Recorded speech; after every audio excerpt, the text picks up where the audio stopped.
दोस्तों नमस्ते। आपके अपने YouTube चैनल यूट्यूट में आपका स्वागत है। तो दोस्तों आज पढ़ेंगे अपन विविध प्रश्नमाला सेकंड पार्ट करेंगे इसका। अपन ने फर्स्ट पार्ट इसका कर लिया है जिसमें 14 तक क्वेश्चन हो चुके हैं अपन के। आज अपन स्टार्ट करेंगे क्वेश्चन नंबर 15 से। अब जो विविध का मतलब यही होता है कि जो क्वेश्चन अपन ने प्रश्नावली में किए हैं दो में वो कंप्लीट विविध में लगभग आ जाते हैं उसी प्रकार के। तो अपन चलते हैं क्वेश्चन नंबर 15। थोड़ा क्वेश्चन अलग है, जो अपन ने क्वेश्चन किए इनसे थोड़ा अलग क्वेश्चन है। देखिए क्वेश्चन क्या है, वह बड़ी से बड़ी संख्या क्या कीजिए। बड़ी से बड़ी संख्या पूछ रहा है जिससे 2053 व 967 को विभाजित करने पर शेषफल क्रमशः 5 तथा 7 प्राप्त होता है। अब देखो कि वह बड़ी से बड़ी संख्या जो इनमें दोनों में भाग चला जाए, लेकिन इनके पहले इनका शेषफल क्रमशः क्या बचता है, इनका तो बचता है 5 और 967 का बचता है 7। ठीक है, तो वह संख्या कौन सी है वो अपन को इसमें ज्ञात करना है। बड़ी से बड़ी मतलब एचसीएफ हाईएस्ट कॉमन फैक्टर दोनों में होना चाहिए कॉमन, और बड़ी से बड़ी होनी चाहिए भाई। अगर एलसीएम वो तो है नहीं, इसका एचसीएफ लेना है अपन को। अब देखो अपन को कैसे करना है इसका। अपन जो अपन पहले दिया हुआ है वो अपन लिख लेंगे इसमें एक बार, और उसके बाद अपन आगे क्वेश्चन में कर लेंगे। तो अपन स्टार्ट करते हैं पहला, तो सॉल्यूशन करते हैं अपन इसका।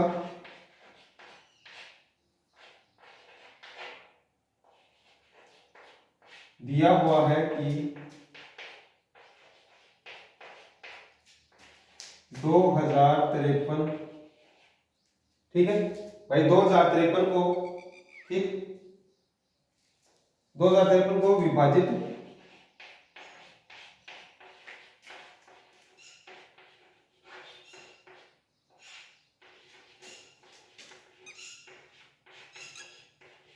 करने पर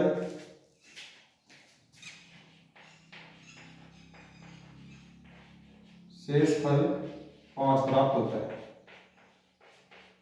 अगर शेषफल 5 प्राप्त होता है इसका मतलब क्या हुआ, यह संख्या कब विभाजित होगी। जैसे मान लो एक और संख्या 15, अपन इसमें 9 का भाग देंगे, ठीक है, एक बढ़ जाएगा, कितने बच गए, 6, शेषफल 6 बच गए। ये बोल रहा है कि शेषफल बचेगा इसमें, लेकिन अगर अपन 15 में से 6 घटा दें तो कितना बचेगा, 9। अब 9 का भाग 9 में देंगे तो पूरा पूरा जाएगा। इसी प्रकार अपन को यह करना है कि जो अपन को 5 शेषफल प्राप्त हो रहा है ना, वो इसमें से घटा देंगे तो संख्या क्या प्राप्त होगी हमें, 2053 माइनस 5 बराबर क्या होगा, 2048। ठीक, ये संख्या पहली। फिर दूसरा इसी प्रकार,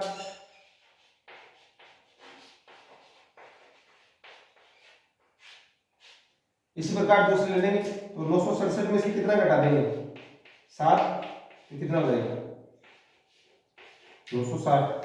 अब अपन इन दोनों का क्या कर लेंगे, गुणनखंड कर लेंगे। पहले इसके अभाज्य गुणनखंड करेंगे तो अपन इसमें से फिर एचसीएफ निकालेंगे। अपन इसका करेंगे पहले अभाज्य गुणनखंड। 2048 के अभाज्य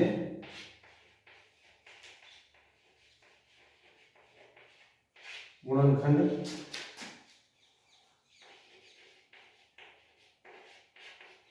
करने पर, ठीक। इससे पहले अपन एक लाइन और लिख देंगे जो इसमें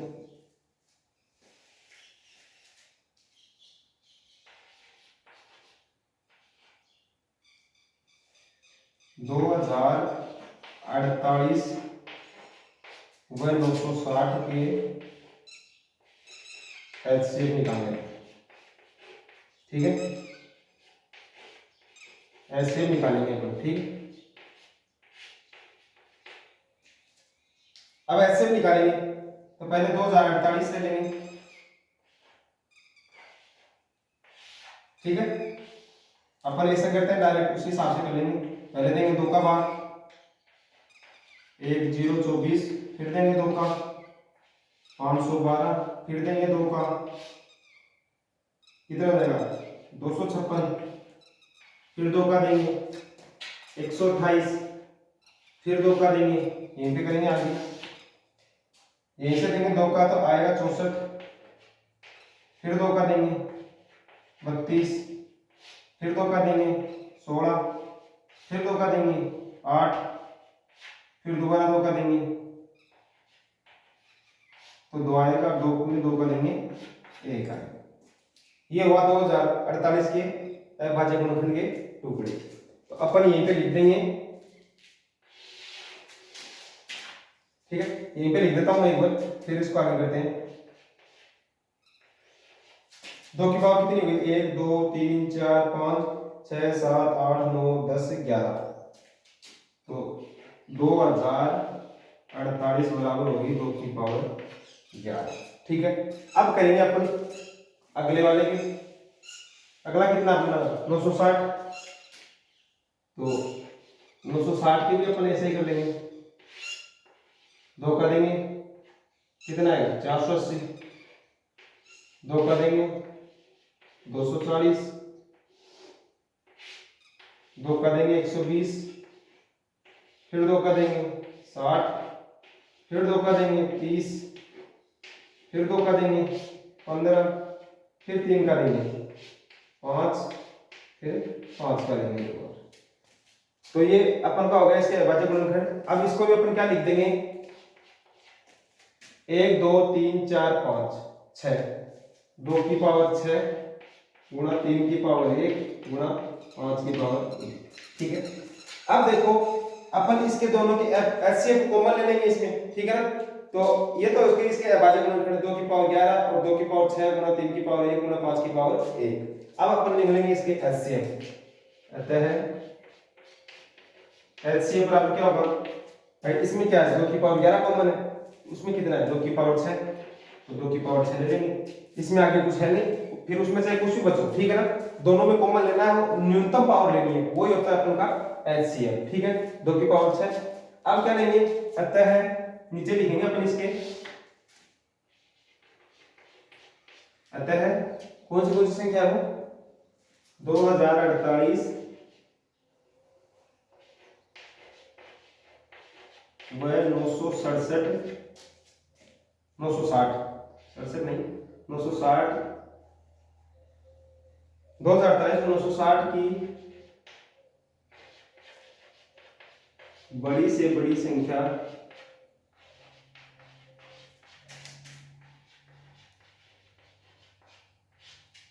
दो की पावर 6 को अपन क्या लिख सकते हैं 64 भाई, 2 दूनी 4 4 दूनी 8 8 दूनी 16 16 दूनी 32 32 दूनी 64। बड़ी से बड़ी संख्या 64 से विभाजित होगी।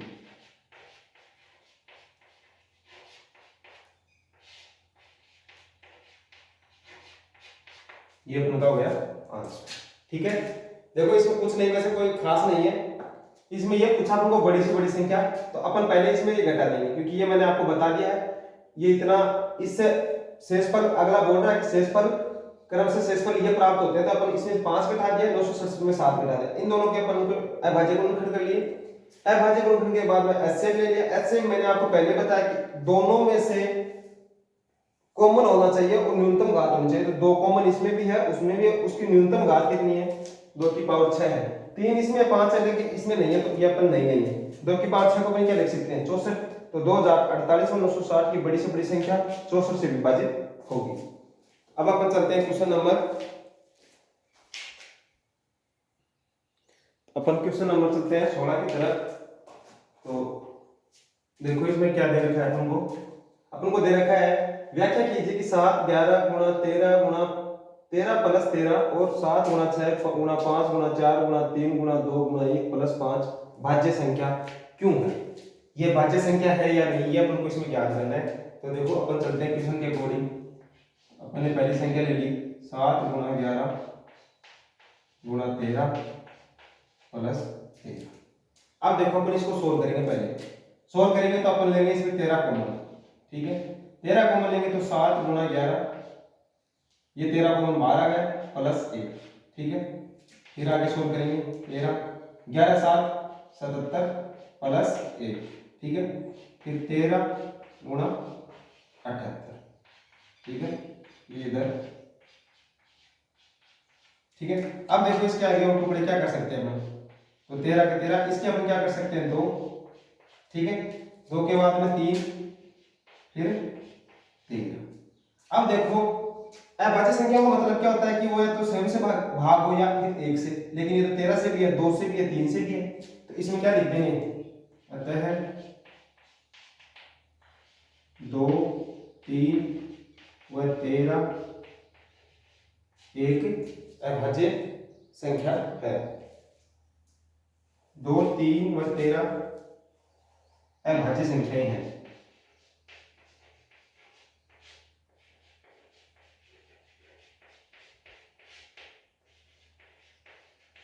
ठीक, अब देखो अगर ये संख्या सिर्फ एक ही अंक से भाग जाता है इसमें, जैसे 13 का ही जाता, अब इसमें देखो 2 का भी जा रहा है, 3 का भी जा रहा है, 13 का जा रहा है, 1 का सभी में जाता ही है। अगर इस अभाज्य संख्या का मतलब वो होता है कि ये अभाज्य संख्या क्यों है, भाज्य संख्या क्यों है, ये पूछ रहा है, लेकिन ये सभी क्या है, अभाज्य संख्या है, लेकिन इनमें अभाज्य संख्याओं का मतलब तो ये होता है कि खुद में ही भाग जाए और दूसरों में, लेकिन देखो इस पूरी में ये तो भाज्य संख्या अभाज्य संख्या ही है, अपन को पता है 2 भी है, 3 भी है, 13, लेकिन इन सभी में सिर्फ क्या एक ही संख्या का भाग जाता है क्या, किसी का भी नहीं, 2 का भी जाएगा, 3 का भी जाएगा, 13 का भी जाएगा, ठीक है, इसलिए क्या संख्या है, भाज्य संख्या है। ठीक है, पहला तो हो गया। इसी प्रकार अपन दूसरे करते हैं।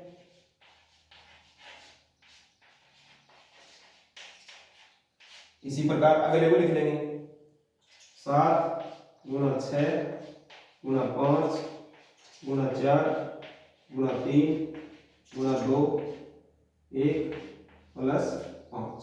ठीक है, अब इसमें अपन 5 कॉमन ले लेंगे, 5 कॉमन ले लेंगे तो अपन लिख देंगे 7 गुणा 6 गुणा 4 गुणा 3 गुणा 2 गुणा 1 प्लस 1। ठीक, अब इसको सोल्व कर लेंगे आगे। एक बार यहीं पे दोबारा लिख देता हूं मैं,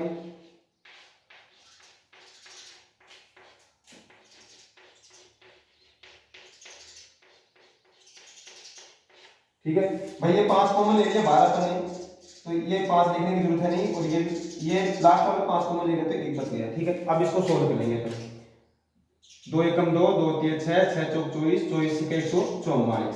तो पहले इतने का सोल्व कर लेंगे एक बार, 7 इंटू 144 प्लस 4, फिर आगे 7 को इससे गुणा करेंगे, 7 चौक 28, 7 चौक 28 और 2 30, 3 7 1 7 3 10 प्लस 1, आगे वापस गुणा 5000, 5 गुणा 1000 9, भाई 8 में एक जोड़ देंगे 9 हो जाएगा।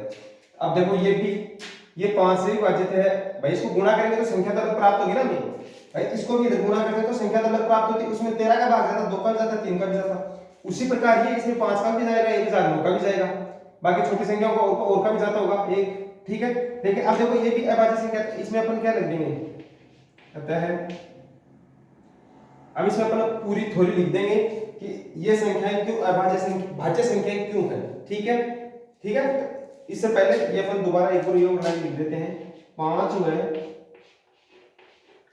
1009 अभाज्य संख्याएं हैं। ठीक है, अब मैं इसके बारे में नीचे थोड़ी लाइन लिख देता हूं, वो आप देख लेना। फिर लिखता हूं, अतः अंकगणित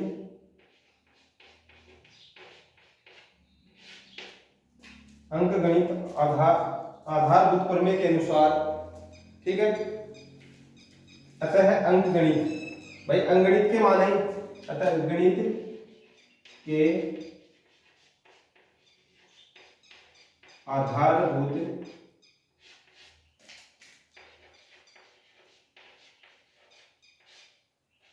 प्रमेय के अनुसार,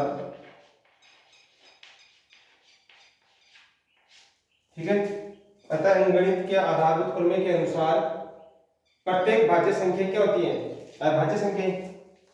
इसमें लिखेंगे प्रत्येक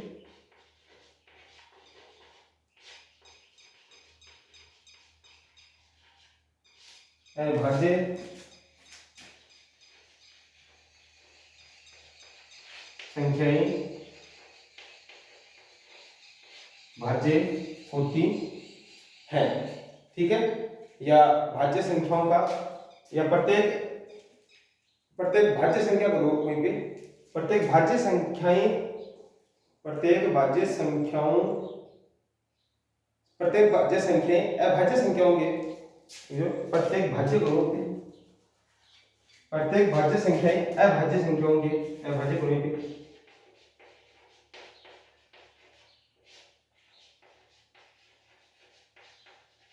संख्याओं के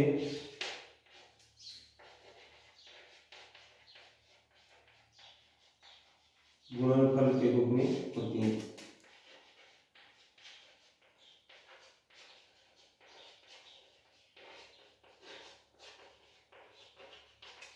ठीक है, यह लाइन लिखने से क्या मतलब निकला कि ये अभाज्य संख्याएं हैं, इनको गुणा करने के लिए क्या होती है, भाज्य संख्याओं के बराबर होती हैं। ठीक है, तो अपन चलते हैं क्वेश्चन नंबर अगले की तरफ।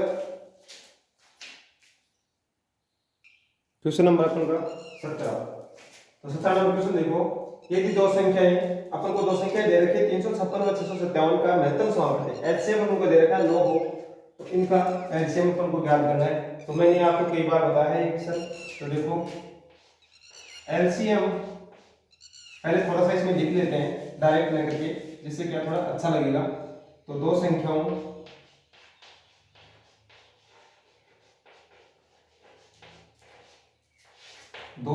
का एचसीएम बराबर क्या है, अब 3 पे लिख लेंगे दोनों संख्याएं, 306 व 657 का एलसीएम बराबर क्या है 9। फिर एलसीएम अपन को इसमें क्या करना है, याद करना है। अब अपन देखो इसमें लिख देंगे एलसीएम गुणा एचसीएम। ठीक है, ये फॉर्मूला है, मैंने कई बार बता दिया आपको। ये प्रथम संख्या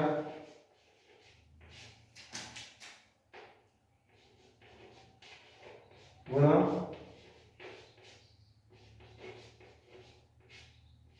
द्वितीय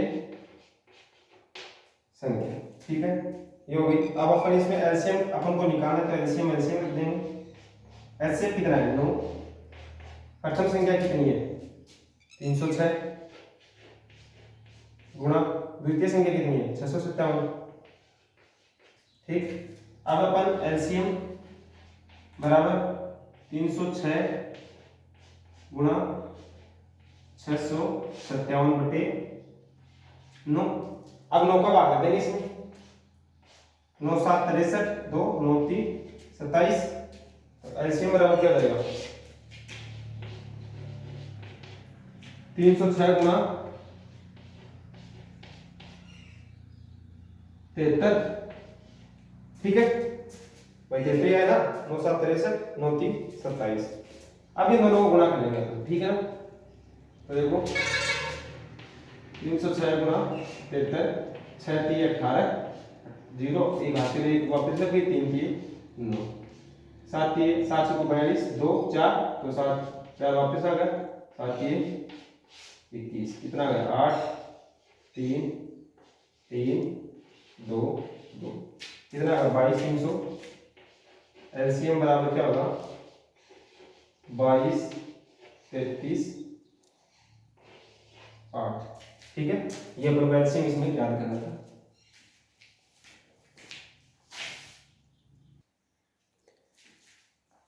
ये कब देखो क्वेश्चन नंबर है 18।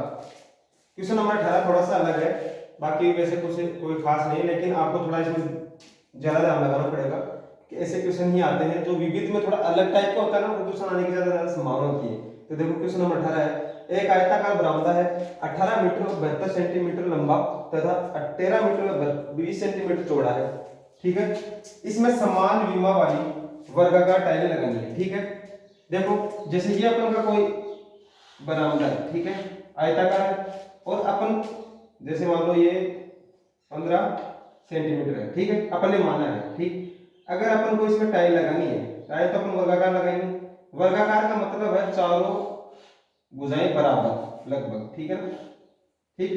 अब इसमें वर्गाकार टाइल जैसे अपन ने लगाई 9 सेंटीमीटर की। ठीक है, अब अपन इसमें दोबारा 9 सेंटीमीटर नहीं ला सकते, तो जितनी अपन को इसमें कॉमन टाइलें लगानी है ना, उतनी अपन लगा सकते हैं। ठीक है, वो ही अपन को इसमें थोड़ा ज्ञात करना है और थोड़ा समझ के चलना होगा, तब जाके ये समझ में आएगा। ठीक है, आयताकार है बरामदा, उसमें वर्गाकार टाइलें लगानी है।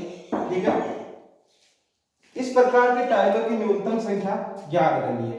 तो अपन इसमें देखो कॉमन लेंगे पहले भाई, ये वो मैंने बताया आपको आयत है, तो इसमें टाइल क्या है, कॉमन ही टाइल। तो पहले कॉमन का मतलब क्या होगा, कॉमन होगा न्यूनतम होगी भाई, पूरा पूरा लेंगे तो वो तो ये हो गया। मैंने बताया ये 15 है, इसमें कॉमन ही 9 ही आ रहा है, अपन इसमें कॉमन 9 के हिसाब से चलेंगे, अपन कॉमन और न्यूनतम घात लेंगे।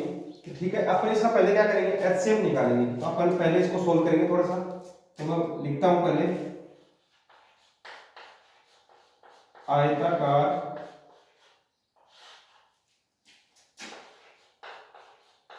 बरामदे की लंबाई कितनी होगी, 18 मीटर और 72 सेंटीमीटर। ठीक है, 72 सेंटीमीटर। ठीक है, इसको अपन सोल्व कर लेंगे, थोड़ा सा सोल्व करेंगे तो 18 सेंटीमीटर में चेंज कर लेंगे भाई। ठीक है, तो इसको कर लेंगे 1800, मीटर का गुणा 100 से करते हैं तो सेंटीमीटर में बदल जाती है, प्लस 72। तो ये कितना हो गया, 1872 सेंटीमीटर। ठीक है, अब ये तो लंबाई के बारे में, अब चौड़ाई के बारे में।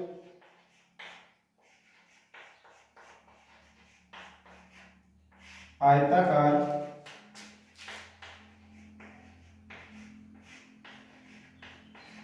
बरामदे की चौड़ाई कितनी है, 13 मीटर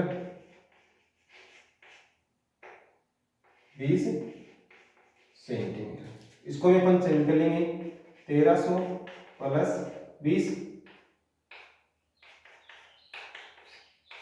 ये हो जाएगा 1320 सेंटीमीटर। ये तो समझ में आ गया ना, मीटर को अपन सेंटीमीटर में बदलेंगे, 100 से गुणा करेंगे तो ये 1300 हो जाएगा, 1320 इसको ऐड कर देंगे 1320। ठीक है, अब ये तो आ गई अपन की लंबाई और चौड़ाई। अब लंबाई चौड़ाई आ गई तो अपन को क्या करेंगे, इसका क्षेत्रफल निकालेंगे। तो आयताकार बरामदे का क्षेत्रफल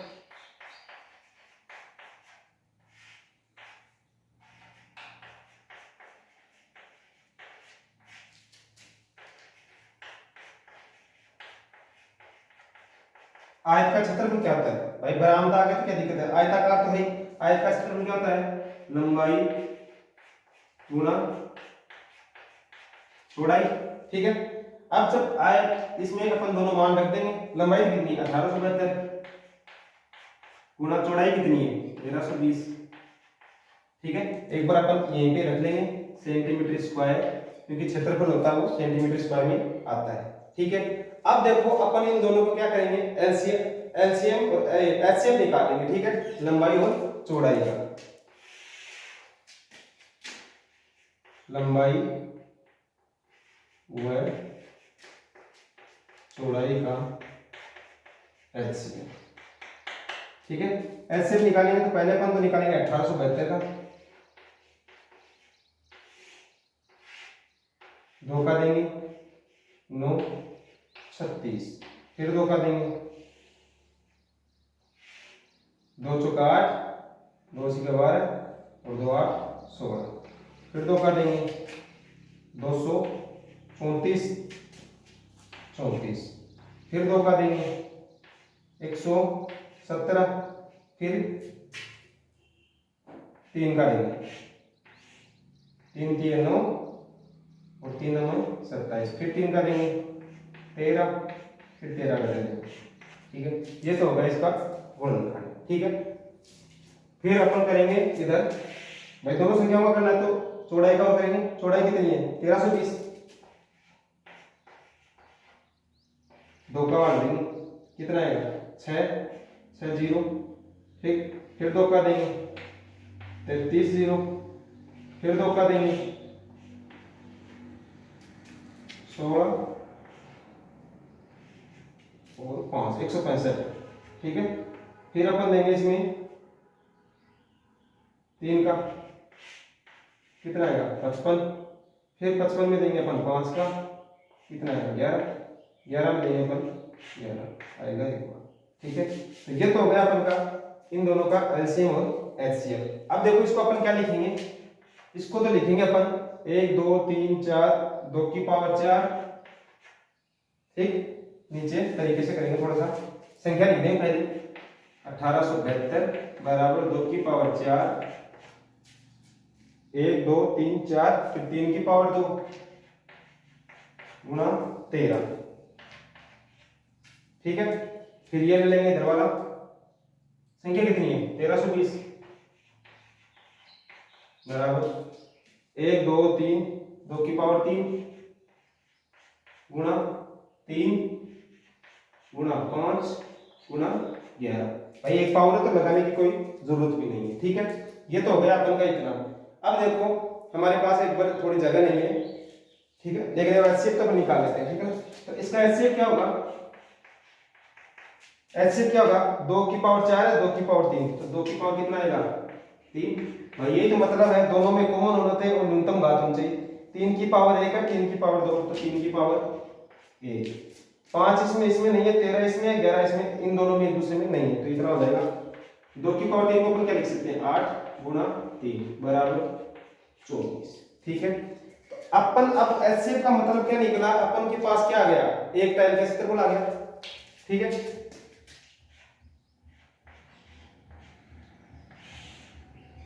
जस्ट इसके आगे चल रहा है, इससे आगे चल रहा है। ठीक है ना, एक टाइल का क्षेत्रफल कितना है 24। ठीक है, अब अपन को क्या करनी है, संख्या निकालनी है, टाइलों की संख्या। तो मैं इसको यहीं पे रब कर रहा हूं। ठीक है ना, या आपने स्क्रीनशॉट ले लो एक बार, फिर मैं इसको रब करूंगा। ठीक है,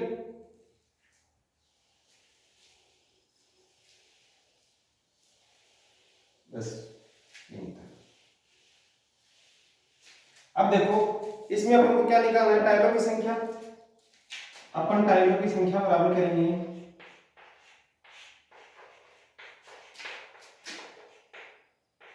टाइलों की संख्या बराबर क्या करेंगे, बरामदे का क्षेत्रफल।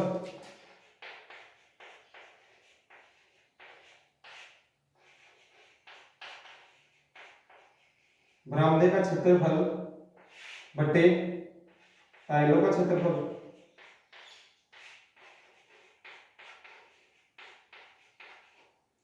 अब देखो बरामदे का क्षेत्रफल क्या है 1872 गुणा 1320। ठीक है, अब टाइलों का क्षेत्रफल क्या होगा भाई, वो तो एक टाइलों का क्षेत्रफल, एक टाइल का क्षेत्रफल क्या आ जाएगा, ये तो है एचसीएफ। तो एल का क्षेत्रफल कितना होगा, टाइल वर्गाकार थी तो वर्ग 24 गुणा 24, क्योंकि वर्ग का क्षेत्रफल क्या आता है भुजा स्क्वायर। ठीक है, तो भाई भुजा कितनी है इनकी 24, तो 24 गुणा 24 वही मैंने वहीं पे लिखा है। ठीक है, तो एक टाइलों का क्षेत्रफल कितना था 24 गुणा 24। ठीक है ना, अब इसको अपन क्या करेंगे काट लेंगे। ठीक है, तो काटेंगे तो पहले इसमें भाग देखो अपन 1 2 2 4 ऐसे देख लो फिर हो जाएगा। ठीक है, पहले इसमें देते हैं। ठीक है, अपन देते हैं 6 का 6 चौक 24 6 3 18 और 12 छिकानी 72। फिर इसका 4 का देते हैं इसमें जाएगा 4 7 28 3 4 8 32। ठीक है, इसमें 78 बार का। अब इसका देंगे तो इसमें देंगे 4 का दे देते हैं 4 6 को 24 4 3 12 4 3 12 0। फिर 6 का देंगे तो 6 पंजे 30 और 6 पंजे 30। ठीक है, 55 आ गया। अब अपन गुणा करेंगे 78 गुणा 55। ठीक है, वही अपन का क्या आ जाएगा टाइलों की संख्या। तो यहीं पे कर लेंगे अपन 78 गुणा 55 8 5 40 4 5 7 35 और 4 39। तो ये एग्जैक्ट दोबारा आ जाएगा भाई, 5 से दोबारा करना तो दोबारा आ जाएगा 0 9 9 3 12 42 90। तो अपन का आंसर क्या आ गया 42 90। ठीक है दोस्तों, चलते हैं क्वेश्चन नंबर अगले की तरफ। अब देखो क्वेश्चन नंबर है 19 क्वेश्चन है ये। अपन ने पहले ऐसे क्वेश्चन करवाए भी हैं, तो ये और उनमें ऐड कर लेना। सिद्ध कीजिए कि निम्नलिखित संख्या अपरिमेय संख्याएं है नहीं। इसमें पहला क्वेश्चन है 5√2, दूसरा 2√7, तीसरा 3/2√5 प्लस 4 प्लस √2। ठीक है, तो अपन इसमें अपन पहला क्वेश्चन लेते हैं और चलते हैं अगले क्वेश्चन की तरफ। इसमें अपन पहले क्वेश्चन करते हैं पहला, तो अपन इसमें लिखेंगे माना 5√2 एक परिमेय संख्या है, अपन ने माना है। ठीक है, बाकी मैंने वैसे क्वेश्चन करवाए हैं आपको इससे पहले बहुत, तो उस हिसाब से है ये। ठीक है, तो अब हम इसके आगे, आपको पता है ये दो लाइन इसमें लिखनी पड़ती हैं। ठीक है, ये पहली लाइन हो गई कि माना 5√2 एक परिमेय संख्या है। फिर हम ऐसे दो पूर्णांक a व b लेंगे। ठीक है, अपन ने दो पूर्णांक ले लिए इसमें a व b। ठीक है, अब अपन आगे की तरफ चलते हैं, तो आगे होगा 5√2 बराबर a बाई b, जहां b बराबर नॉट इक्वल टू 0। ये अपन कोष्टक में लिखनी है। अब अपन रूट वाली संख्या को एक तरफ, बाकी सब भी एक तरफ, तो अपन करेंगे आगे √2 बराबर a बाई 5b। ठीक है, इतना हो गया। इतना होने के बाद अपन क्या लिखेंगे, a b व 5 क्या है, सभी पूर्णांक है, सभी पूर्णांक पूर्णांक संख्या है। अब अगर ये पूर्णांक है तो a अपॉन 5b क्या होगा, एक परिमेय है, परिमेय संख्या है। ये मैंने वीडियो के फर्स्ट में करवाया था कि जो भी पूर्णांक संख्याएं हैं, जितनी पूर्णांक संख्या होंगी वो क्या होंगी, परिमेय संख्या होंगी। ठीक है, इतना हो गया। जब ये परिमेय संख्या है, अतः है भाई ये परिमेय संख्या है। ठीक है, ये इतनी इतनी परिमेय संख्या दिख रही है, तो √2 भी क्या परिमेय संख्या, क्योंकि ये इसके बराबर है भाई, ये भी परिमेय है तो ये भी परिमेय है, अतः है √2 भी एक परिमेय। ऊपर लिख देता हूं, पता नहीं ये दिखेगा यार। ठीक है,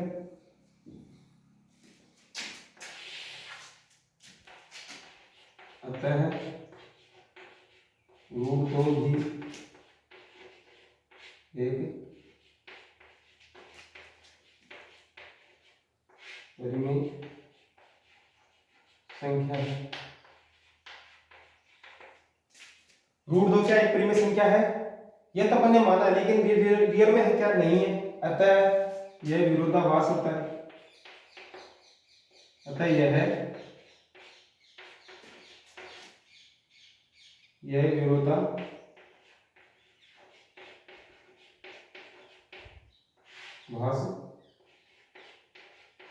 हो गया है,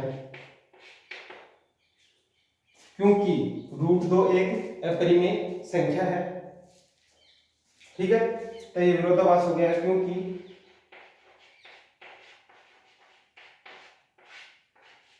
√2 एक अपरिमेय संख्या है।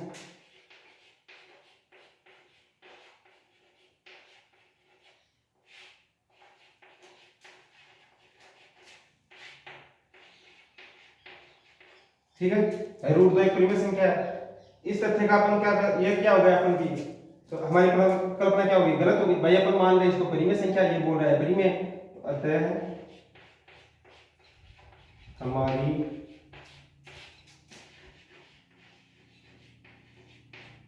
कल्पना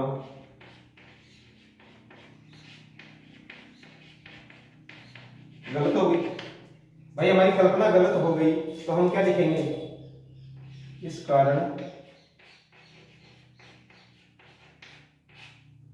5√2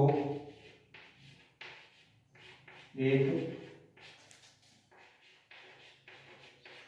अपरिमेय संख्या है। अब देखो ये तो अपन ने सिद्ध कर दिया और यही अपन ने इसमें सिद्ध करना था कि ये परिमेय संख्या है या नहीं। ठीक है, अब देखो ये क्वेश्चन बाकी सेम है, तो मैं इसमें क्या है कि थ्योरी तो डिटेल करूंगा नहीं, बाकी आपको मैं भी ये आगे वाले में करके बता देता हूँ। फर्स्ट अपन ने ये तो अपन ने कर लिया है, अब चलते हैं सेकंड नंबर क्वेश्चन की तरफ। अब अपन क्वेश्चन नंबर 2 की तरफ चलते हैं। तो अपन 2 के बारे में लिखेंगे, वही माना 2/√7 क्या है परिमेय संख्या है, अतः हम 2 क्या लेंगे ऐसे पूर्णांक a तथा b लेंगे, फिर a/b के बराबर क्या करेंगे 2√7। ठीक है, फिर इस रूट वाली संख्या को एक तरफ बाकी एक तरफ, तो क्या कर देंगे इस 2 को भाग देंगे इधर, तो अपन क्या लिख देंगे 1/√7 बराबर a/2b।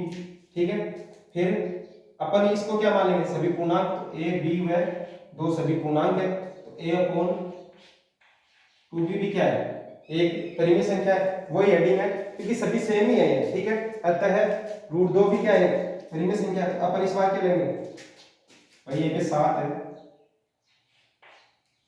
ठीक है, अगर ये परिमेय संख्या है तो ये भी क्या होगी परिमेय संख्या, अतः 1/√7 भी एक परिमेय संख्या है। अतः ये विरोधाभास गलत हो गया क्योंकि 1/√7 एक अपरिमेय संख्या है, ये हमें पता है कि ये अपरिमेय संख्या है, अतः हमारी कल्पना गलत हो गई।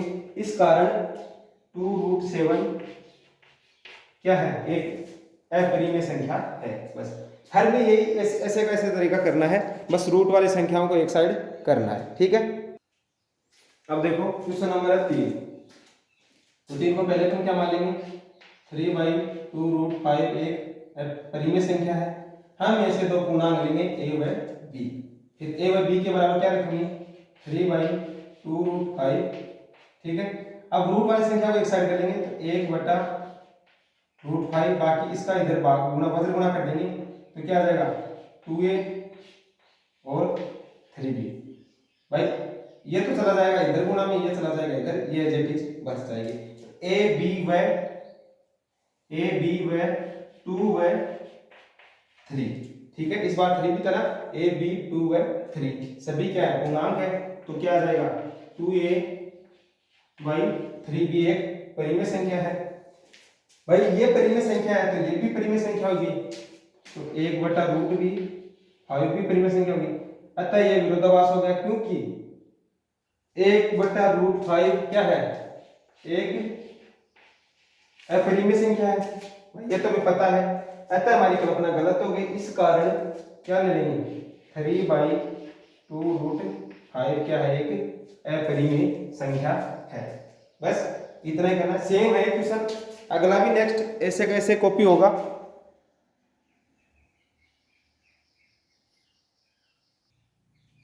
अब अपन का क्वेश्चन है last, question number 4 number question है 4+2√2।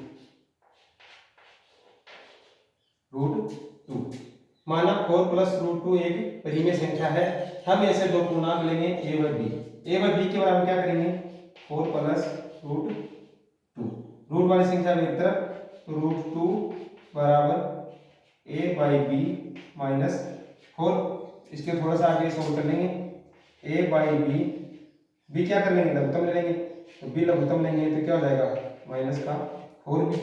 ठीक है, अब क्या होगा a b व 4 सभी क्या है पूर्णांक है, तो इसको एक गोल लिख देता हूँ, √2 बराबर a-4b/b। ठीक है, तो a b व 4 सभी क्या है पूर्णांक है, तो ये पूर्णांक है तो क्या होगा a-4b/b क्या है परिमेय संख्या है। पूर्णांक संख्या क्या होती है परिमेय संख्या होती है, अतः भाई ये परिमेय संख्या तो ये परिमेय संख्या होगी, तो √2 भी क्या होगी परिमेय संख्या है। अतः यह विरोधाभास हो गया क्योंकि √2 एक अपरिमेय संख्या है, अतः हमारी कल्पना गलत हो गई। इस कारण 4+√2 एक अपरिमेय संख्या है। अब अपन क्वेश्चन नंबर चलते हैं 20 की तरफ। अब देखो क्वेश्चन नंबर 20 है, इसमें दो क्वेश्चन है। तो अपन का इसमें दे रखा है निम्न परिधि में संख्याओं का हर के अभाज्य गुणनखंड के बारे में आप क्या कह सकते हैं। ठीक है, ठीक है, अपन को परिमेय संख्या दे रखी है, सिद्ध करना है। ठीक है, तो ये अपन का पहला क्वेश्चन है और ये दूसरा। तो दूसरे क्वेश्चन में कुछ नहीं, इसमें थ्योरी लिखनी है जो मैंने पहले ही लिख दी है। ये दे रखा है 4 3 पॉइंट या फिर अपन ये संख्या है, इस संख्या का मतलब क्या होता है, बार का मतलब होता है ये संख्या दोबारा आगे रिपीट होगी इतनी, फिर इसके बाद दोबारा रिपीट होगी। एक तो ये संख्या, दूसरी ये बार लाइन और डैश डैश, इसका मतलब वो संख्या चल रही है। ठीक है, तो इसमें क्या लिखना है, इस संख्या का दशमलव प्रसार अशांत आवर्ती है, अतः इसे p बटा q के रूप में लिखना संभव है। अतः इसके गुणनखंड 2 की पावर 5, 2 की पावर m व 5 की पावर n के अतिरिक्त भी हैं, मतलब इन दोनों के सिवा भी और भी हो सकते हैं। अतः यह एक संख्या परिमेय संख्या जरूर है, बाकी ये अशांत आवर्ती है। ठीक है, अब देखो अपन क्वेश्चन नंबर 1, ये तो क्या एक नंबर का क्वेश्चन आएगा, तो ये अपन इतना ही लिख सकते हैं। बाकी अब जब लेंगे अपन क्वेश्चन नंबर 1 की तरफ, तो क्वेश्चन है अपन का 34.1 2 3 4 और 5। ठीक है, अब देखो इसको अपन ज्ञात करेंगे, तो पहले इसको क्या लिखेंगे, p बटा q रूप में लिखने पर, तो p बटा q के रूप में लिखने पर, ठीक है, अगर इसको p बटा q रूप में लिखेंगे तो अपन इसको करेंगे 34.1 2 3 4 और 5 बटे, अब अगर पॉइंट हटाएंगे तो कितनी संख्या है 5, तो 10 की पावर कितना कर देंगे 5, फिर इसको आगे क्या लिखेंगे अपन 34 5 बटे 10 की पावर 5 को क्या लिख सकते हैं हम 2 गुणा 5 की पावर 5। ठीक भाई, नीचे तो 10 ही होगा, ऊपर पावर 5 है। फिर इसको आगे क्या लिखेंगे, इस साइड देखो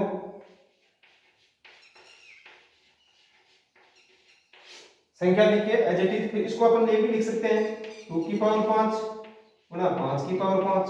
ठीक भाई, ये लिख दिया। अब ये अपन को क्या आ गया, 2 की पावर m और 5 की पावर n का रूप आ गया। ठीक है, अतः हम हर को इसके आगे अपन थ्योरी लिखेंगे, यहीं पे लिख देता हूं मैं, अतः हम हर के 2 की पावर m गुणा 5 की पावर n, 5 की पावर n के रूप में लिख सकते हैं।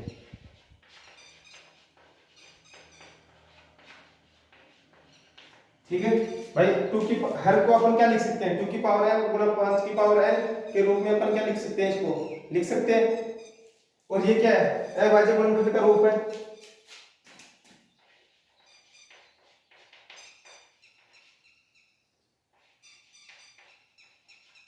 अभाज्य गुणनखंड का